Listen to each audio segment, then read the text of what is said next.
ప్రియ భగవద్బంధువులారా, ఈరోజు మన ధనుర్మాస వ్రతంలో 29వ రోజు ప్రధానమైనటువంటి రోజు.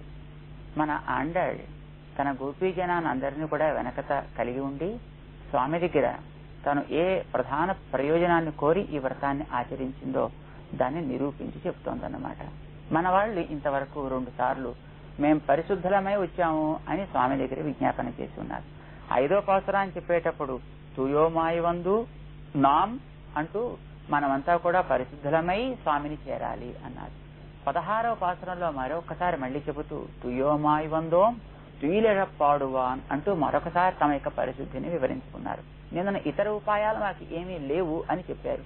ఈ వేళటి పాసురంలో ఇతరమైనటువంటి ఏ ఫలము మేము కోరటం లేదు అంటూ నిర్ణయం చేస్తున్నారు, తమ ఆర్తిని స్వామి ముందర ఆవిష్కరిస్తూ. పాసురాన్ని అనుసంధానం చేసుకుందాం. ఆండాళ్ తిరువడిகளே శరణం, சித்தம் சிறுகாலே வந்து உன்னை சேவித்து உன் பொத்தா மறையடியே போத்தும் பொருள் கேளாய். பெத்தம்மே துண்ணும் குலத்தில் பிறந்து நீ குத்தேவலங்களை கொள்ளாமல் போகாது. இத்தை பறைகொள்வான் அன்றுகான் கோவிந்தா, எத்தைக்கும் ஏழேழ் பிறவிக்கும் உந்தன்னோடு தோமேயாவோம், உனக்கே நாமாள் செய்வோம் மத்தை நங்காமங்கள் மாற்று ஏலோரெம்பாவாய். ஆண்டாள் తిరువడిகளே శరణం. మన వాళ్లకుండే ఆర్తిని చెబుతున్నారు అన్నమాట స్వామి. మేం రావడం సాధనం కాదు అని కదా చెప్పాము, కానీ మా ఆర్తిని చూస్తే నీకు మనం అనుగ్రహించాలి అని అనిపించటం లేదా? சித்தம் சிறுகாலே வந்து உன்னை சேவித்து உன் పొత్రా మరయడియే పోత్రుం. ఎన్ని పనులు మేము చేస్తున్నామయ్యా, ఏవి కూడా అసలు నిజానికి మేం చేయవలసిన వాళ్ళం కాదు, మేము చేయగలిగిన వాళ్ళము కాదు. కానీ ఇన్ని పనులు మేము నిన్ను విడిచి క్షణకాలం కూడా ఓర్వలేని విరహం చేత ఇవన్నీ కూడా మేము చేస్తున్నామయ్యా. ఇవన్నీ తప్పులే అని మాకు తెలుసును, కానీ మా ఆర్తి ఉండనివ్వక మేము ఇలా చేస్తున్నాం. ఏమేమిటవి? సిత్తం సిరుగాలే వందు. కాలే అంటే కొంచెం తెలతలవారిపోయిన తర్వాత, సిరుగాలే అంటే తెల్లవారడానికి ముందు, చిత్రం సిరుగాలే అంటే ఇంకా చీకట్లు కూడా తొలగకుండా ఉంటే బ్రాహ్మ ముహూర్తము అన్నమాట. సాధారణంగా తామసులు లేచే కాలం పొద్దు పొడిచిన తర్వాత, రాజసులు లేచే కాలం కొంచెం వెలుతురు వస్తుండే టైం, కానీ సాత్వికులు లేచే కాలం బ్రాహ్మ ముహూర్తం అని అంటారన్నమాట. మేము బ్రాహ్మ ముహూర్తంలో చిత్తం చిన్నపిల్లలమయ్యుండి తెలతలవారకుండానే లేచి ఇది మాలో ఉండేటువంటి ఆర్తిని తెలియజేస్తోంది తండ్రి. వంద్ నిజానికి మేం రాకూడదు, నువ్వు మా వద్దకు రావలసి ఉంటుండగా మేము ఆలస్యానికి ఓర్వలేక వంద్ మేము నీ దగ్గరికి వచ్చాం. నిజానికి మేం రావడం ఏమిటి కనుక, రావడం అనేటటువంటిది ఊరికనే మేము చెబుతున్నాం, కానీ వచ్చే ఆర్తిని నువ్వు పుట్టించుకున్నావు కదా మాలోను. మా కోసం ఎన్నిసార్లు ఎన్ని అవతారాలు ఎత్తావో ఈ రకమైన ఆర్తి మాలో కలగడానికి. మేము ఎత్తింది కేవలం ఈ జ్ఞానం కలిగింది ఒక జన్మ, కానీ ఇంతకు ముందు అనేక జన్మల్లో అజ్ఞానంతో మేము తిరుగుతూ ఉండేటప్పుడు అనేక అవతారాల్లో ఒక ఊర్లో ఒక దొంగ ఉన్నాడని తెలిస్తే అక్కడ చుట్టూ ఊరిని ముట్టేసి ఎక్కడైనా వాడిని పట్టుకుందాం అని ప్రయత్నం చేసేటటువంటి ఒక రక్షక భటుళ్లాగా మేము ఎక్కడో ఒక జన్మలో ఒక చోట ధరిస్తే ఒక శరీరాన్ని అనేక రూపాల్లో చుట్టూ ఉండి మనం బాగు చేయాలి. ఎంతకాలంగా నువ్వు చేసిన ప్రయత్నానికి ఫలితమో ఈ జన్మలో మేము నీవంటే ఫలానా మేము నీకు చెందిన వాళ్ళం అనే జ్ఞానాన్ని పొందాం. నీకు మమ్మల్ని అర్పించాలి అనేటువంటి విషయాన్ని మాకు తెలియచేసుకున్నాం. ఇది నీవు చేసినటువంటి కృషి కాదా, మేం చేసిందా? ఆ ఆర్తి ఈ వేళ పండింది నీ సన్నిధానానికి మేము ఉండబట్టలేక మేము నడవడం సాధనం అని మేము అనుకోవట్లేదు, మమ్మల్ని నడిచేటట్టు నువ్వు చేస్తున్నావయ్యా. అసలు ఎవరైనా ఒక 2 అడుగులు వేస్తే అయ్యో అయ్యో అని బాధపడేవాడివి నువ్వు. గుహుడు 2 అడుగులు వేసి నీ సన్నిధానానికి వస్తే నువ్వు అంత దూరం నుంచి వస్తున్నా తను వచ్చింది 2 అడుగులు అయితే పాలు పండ్లు పట్టుకొస్తే కాళ్లతోటి పద్యం అభిగమాచేవ నడిచి వచ్చావు కదా పాదాలతో కాబట్టి తలతో నడిచి వస్తారు ఎవరైనా. కానీ ఆ నడిచి వచ్చిన దాన్ని కూడా తను చాలా శ్రమ పడ్డాడని భావిస్తూ స్నేహ సందర్శనేనచ అర్చితాశ్చైవ పృష్టాశ్చ భవతా సర్వదా వయం, అన్ని రకాలుగానే మేము పూజలు అందేసుకున్నాం, సంతృప్తి పడిపోయాం అని. ఏం తాగలేదు తినలేదు అతని దగ్గర. ఇంత ఆనందపడిపోతాడనమాట ఆయన 2 అడుగులు వేస్తే. తెలుసును మాకు నువ్వు అట్లాంటి వాడివని, అయినప్పటికీ కూడా నిన్ను కక్ష పెట్టడానికా అన్నట్టుగా మేము వందు ఉన్నైచేవిత్, నిజానికి మేము నిన్ను సేవించాల్సింది కాదు, నిన్ను ఇలా మార్చుకుని మమ్మల్ని అందరినీ నువ్వు సేవించాల్సి ఉంటుండగా మేము నిన్ను సేవిస్తున్నామయ్యా. ఉన్నయి సేవిత్, నువ్వు ఏం కోరవట. రాయభారానికి వస్తుండే సమయంలో ఏం చేయాలి, ఎలా కృష్ణుని లొంగించుకోవాలని ఆలోచించే దుర్యోధనుడికి విదురుడు చెప్పినటువంటి నీతి మాకు జ్ఞాపకం ఉంది. ఆయనకి ఏం అన్యత్ పూర్ణాదపాంకుంభ అన్యత్ పాదావనే జనాత్ అన్యత్ కుశల సంప్రసినాత్ నచేచ్చతి జనార్దన, ఏమీ కోరడయ్యా. ఒక్కసారి ఒక పూర్ణకుంభ స్వాగతం, ఆయనకు ఒక్కసారి శిరస్సు ఉంచి నమస్కారం, కృష్ణ బాగున్నావా ఒక్క మాట, ఇవి చాలా ఆయనకి ఏమి కావాలి కనుక. ఆయన లోటున్నవాడైతే మేమేదో ఇచ్చి నీ లోటు పూరించాలి, నువ్వు దరిద్రుడు అయితే మాకుండే ధనంతో నిన్ను పూరించాలి, నీకు ఏ లోపం లేనటువంటి పరిపూర్ణ తత్వం, మాకు అర్పించడం ఏమీ లేనటువంటి అకించునులం అనన్య గతికులం కదా, మేము ఏదో నీకు ఇచ్చి పూరించేది ఏమిటి కనుక. ఏది కాస్త అయితే జ్ఞానం ఒకటి ఉంది కనుక ఆ ఉండే జ్ఞానంతో ఒక్క మాట అనడం ఈ జీవుడు తన స్వరూపాన్ని నిలబెట్టుకోవడానికి చేయవలసినటువంటిది. లోపల ఉంటాడు, ఆయన తెలుసుకుంటూనే ఉంటాడు, కానీ అది జ్ఞానం ఇచ్చాడు కనుక ఆ జ్ఞానంతో చేయాల్సినటువంటి స్వరూప ప్రయుక్తమైనటువంటి కొన్ని కార్యాలు కూడా ఉంటాయి కదా. అది ఒకసారి తండ్రి నీవాళ్ళమని ఒక మాట అనగలగడం, అది కూడా అనకపోతే ఆకలి వేయని వాడికి పెట్టిన అన్నంలాగా అది వాడికి అనారోగ్యాన్ని కలిగిస్తుంది, ప్రాణానికి ముప్పు తీసుకొస్తుంది అన్నమాట. అందుకే పిల్లవాడు జ్వరం తగ్గిన తర్వాత అమ్మ ఆకలి అంటే అసలే పెడదాం అనుకున్నటువంటి అమ్మ మరింత ఆనందంతో ఆహారం అందించినట్టే రక్షించడం కోసమే సిద్ధం చేసుకుని కూర్చున్నటువంటి ఆ పరమాత్మ ఒక్కసారి మనం తండ్రి అనుగ్రహించు అనగానే మరింత పెరిగిన ఆనందంతో వెంటనే తాను అనుగ్రహించారు. ఈ మాట మనం అనాలి. ఇది రాగప్రయుక్తం అంటారు, ఇది స్వరూపానికి సహజం అని అంటారన్నమాట. అలాగే మేము కూడా వందు ఉన్నై సేవిత్, వచ్చి నిన్ను సేవిస్తున్నాం, నువ్వే శబరి లాంటి వారి దగ్గర వాళ్ళని అనుగ్రహించావు, కానీ ఉండలేక మేము ఆర్తి తోస్తుంటే వచ్చి నిన్ను సేవిస్తున్నామయ్యా. ఆ సేవించడంతో పాటు తామర ఎడియే, అందమైనటువంటి బంగారం లాంటి పరిమళించే విలువైనటువంటి ప్రాప్తమైనటువంటి భోగ్యమైనటువంటి నీ దివ్యమైనటువంటి ఆ పాదార విందాల్ని పోత్వం మేము సేవిస్తున్నాం, మంగళాశాసనం పాడుతున్నామయ్యా.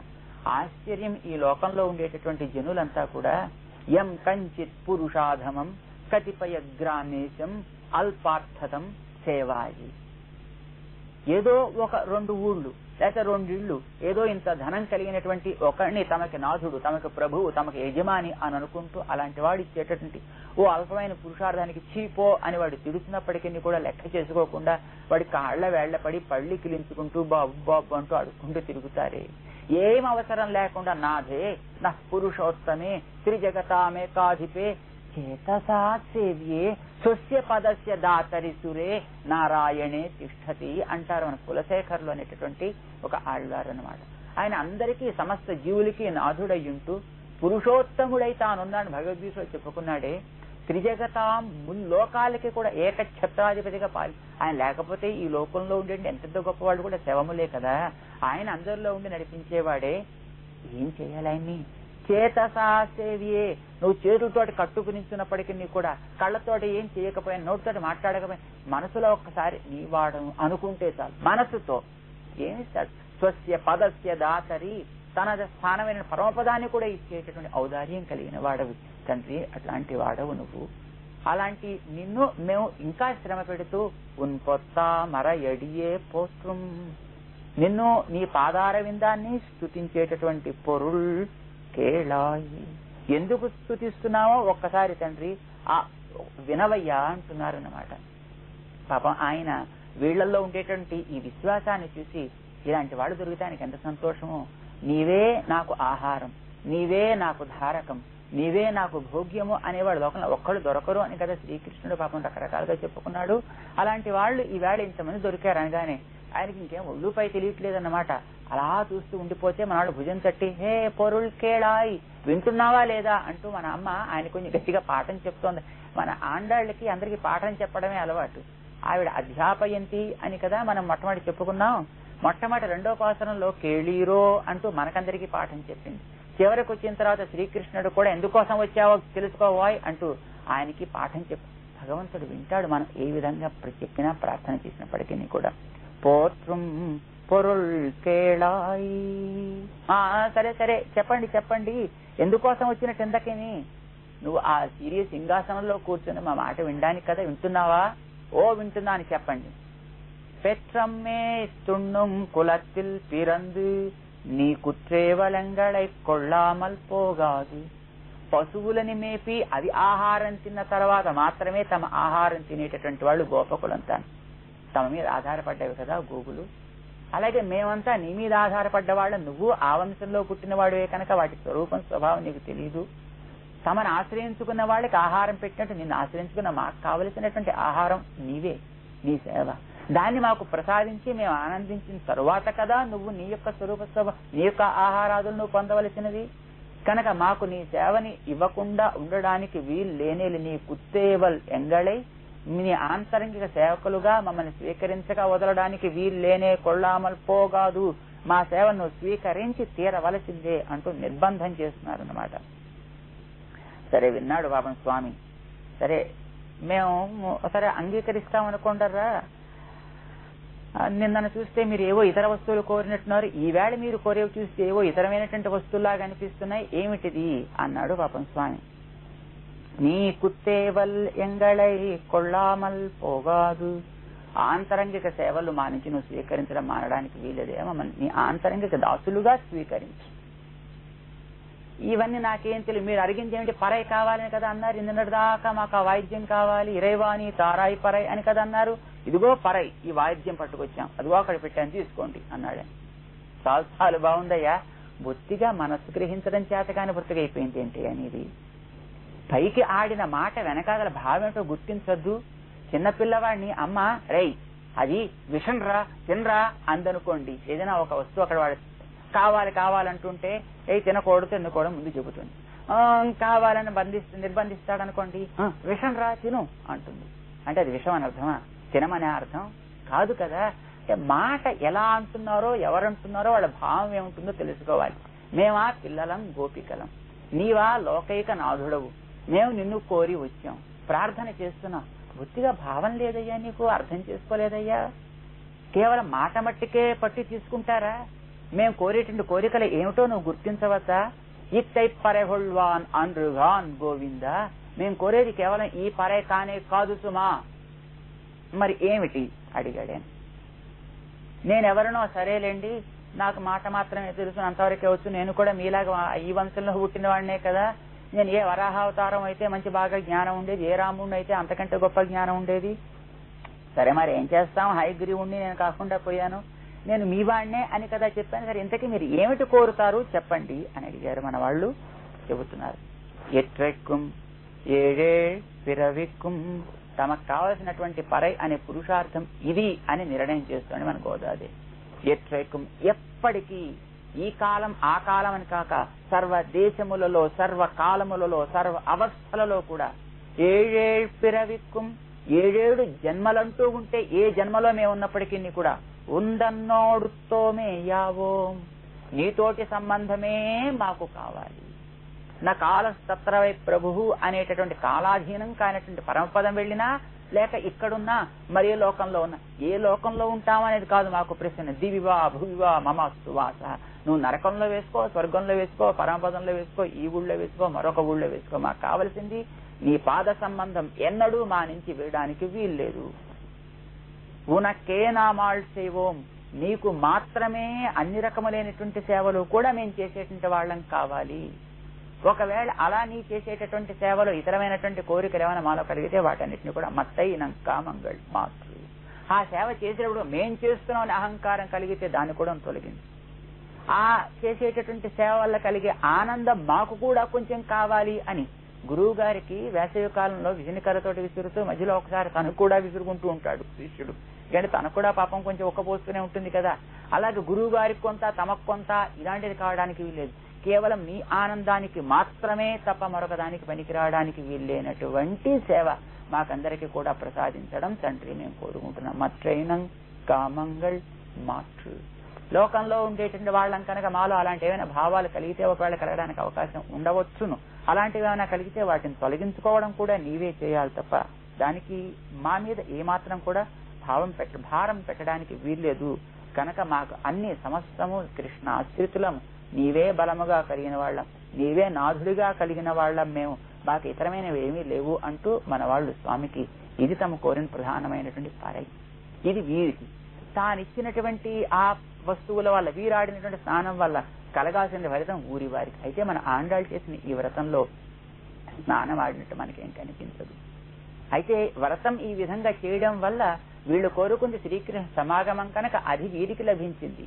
చేయించినటువంటి మిగిలినటువంటి అనుకూలించినటువంటి ఆమోదించినటువంటి వారి అందరికీ కూడా కలగాల్సింది సకాలంలో వానలు పండి మంచి పంటలు కలిగి పాడి పంట, దేశంలో శాంతి సౌభాగ్యాలు కలకాలము వర్ధిల్లడం ఈ వ్రత ఆచరణ వల్ల లభిస్తుంది అన్నమాట. మన ఆండాళ్ళ తల్లి ఇది మాకు లభించాలంటూ తమ కోరుకున్నటువంటి పురుషార్థాన్ని నిష్కర్ష చేసి ఈ పాసురంలో స్వామికి విజ్ఞాపన చేస్తూ 3 సార్లు గోవింద గోవింద గోవింద అని కీర్తించింది. అంటే ఇక వాడికి ఫలితం లభించడం నిశ్చయం అన్నమాట.